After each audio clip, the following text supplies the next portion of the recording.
রুমে এসে আমি হাঁপাতে লাগলাম। বুকে ফু দিতে দিতে আমি হয়রান হয়ে গেছি।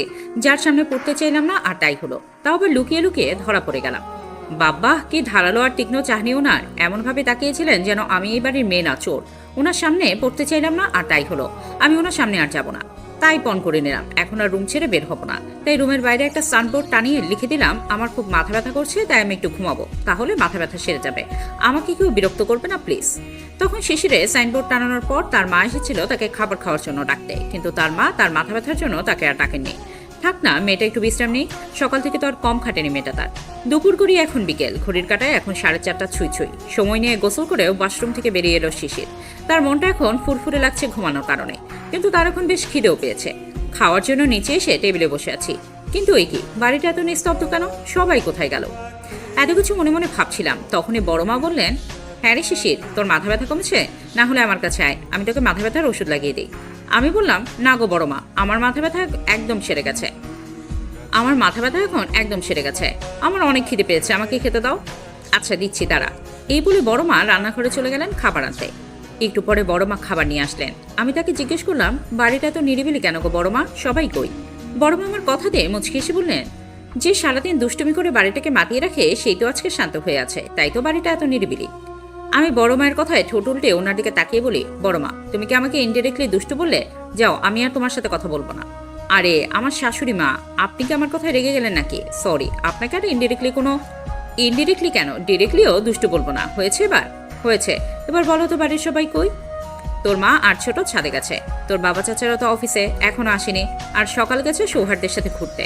ও অনেক বায়না করছিল যে সৌহার্দের সাথে ঘুরতে যাবে, তাই ও সকালকে নিয়ে গেছে। আমি বড় মায়ের কথায় ছোট করে উত্তর দিলাম, ও। তারপর মনে মনে বললাম, যাক বাঁচা গেছে, তাহলে আমাকে আর ওনার সামনে পড়তে হবে না। তারপর বাসা থেকে বেরিয়ে এলাম। উদ্দেশ্য আমার জানের বান্ধবী দিয়ার কাছে যাব। আমাদের বাসা থেকে ওদের বাসায় যেতে 10 মিনিট লাগে। হাঁটছি আর মনে মনে ভাবছি যে দিয়াকে আমার ভাবি বানালে কেমন হয়, তাহলে আমি আর ও সবসময় একসাথে থাকতে পারবো। কারণ ও আমার ভোর ভাইয়াকে অনেক আগে থেকে ভালোবাসে। অবশ্য ও সেটা আমাকে এখনো বলেনি, কিন্তু ও যে আমার বেস্টি, তাই ওর মনের খবর আমি জানবো না সেটা কি করে হয় ভেবে মনে মনে ক্রুর হাসলাম। হাঁটতে হাঁটতে ওদের বাসার গেটে চলে এলাম। এসে দেখি দিয়া আমাকে দেখে দাঁত কেলিয়ে হেসে আমার কাছে আসছে। ও এসে আমাকে বলল, মায়া শোন, ওই যে পাশের বাসার যে পুলিশ কাকু আছে না, তাদের কাছে অনেক আম হয়েছে, চল না গিয়ে ঢিল মেরে নিয়ে আসি। আমিও ওর কথাতে সাইজা নিয়ে ওর সাথে হাঁটতে লাগলাম। আম আমার অনেক পছন্দের, আর চাইলেই তো আর টাকলু পুলিশটা তো আর আমাদের আম দিয়ে দেবে না, তাই লুকিয়ে লুকিয়ে নিয়ে আসতে হবে। প্রাচীর টপকে আম বাগানে ঢুকেছি আমি আর দিয়া। দিয়া বাদরের মতো গাছে ঝুলে ঝুলে নিচে আম ফেলছে, আর আমি নিচে বসে বসে তার নিজের ওড়নার মধ্যে পড়ছি। তখনই পেছনে একটা কিছুর আওয়াজ পেলাম, তাই দিয়াকে বললাম, আরে দিওশালি, তাড়াতাড়ি কর, না হলে যে টাকলু এসে পড়বে। তখনই পেছন থেকে কারো রাশভারী কণ্ঠস্বর শুনতে পেলাম, এই মেয়ে, আমি টাকলু। তার কণ্ঠস্বর শুনে আমি দাঁত দিয়ে চিপ্পা কাটলাম। এই রে, এবার আমি শেষ। এতক্ষণে দিয়া নেমে পড়েছে। আমি দ্রুত আমগুলো ওকে দিয়ে দিলাম, তারপর দুজনে মিলে দিলাম দৌড়। কিন্তু এ কি, আমি দৌড়াচ্ছি তাহলে সামনে কেন এগোচ্ছি না, উল্টে আরো পেছনে চলে যাচ্ছি। দিয়া তো ঠিকই সামনে এগিয়ে যাচ্ছে, তাহলে আমি কেন পারছি না? মাথায় আবার কেমন ব্যথা ব্যথা অনুভব হচ্ছে।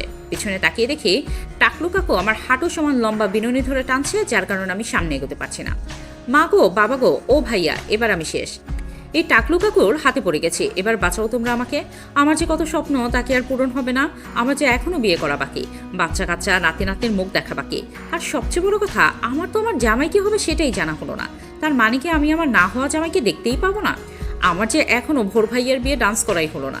এমা, ডান্স না করলে যে আমার ভাইয়ের বিয়েতে কোনো মজাই হবে না। এর জন্য হলেও আমাকে বাঁচতে হবে। আমি টাকলু কাকুকে বলতে শুরু করলাম, ভুল হয়ে গেছে গো টাকলু, থুকু কাকা, আর এমন করবো না। তুমি প্লিজ ছেড়ে দাও আমাকে। উনি বললেন, ছেড়ে দেবো তোমাকে? প্রথমে তো আমার কাছে রাম চুরি করেছো, আবার আমাকে টাকলুও বলেছো। এখন তো আমি তোমার বাবার কাছে নালিশ দেবো। সর্বনাশ, এ ব্যাটা যদি সত্যি সত্যি নালিশ দেয় তাহলে? না না, আমাকে এখন এখান থেকে পালাতে হবে। কিছু একটা ভেবে ওনাকে বললাম, কাকা দেখো তো ওখানে কে? উনি তখনই আমাকে ছেড়ে পেছনে তাকলেন। আমি তখনই ওখান থেকে দিলাম এক ভোদো। রাস্তায় এসে আমি হাঁটুতে ভর দিয়ে হাঁপাচ্ছি। সামনে তাকিয়ে দেখে দিয়া ক্যাবলা মার্কা হাসি নিয়ে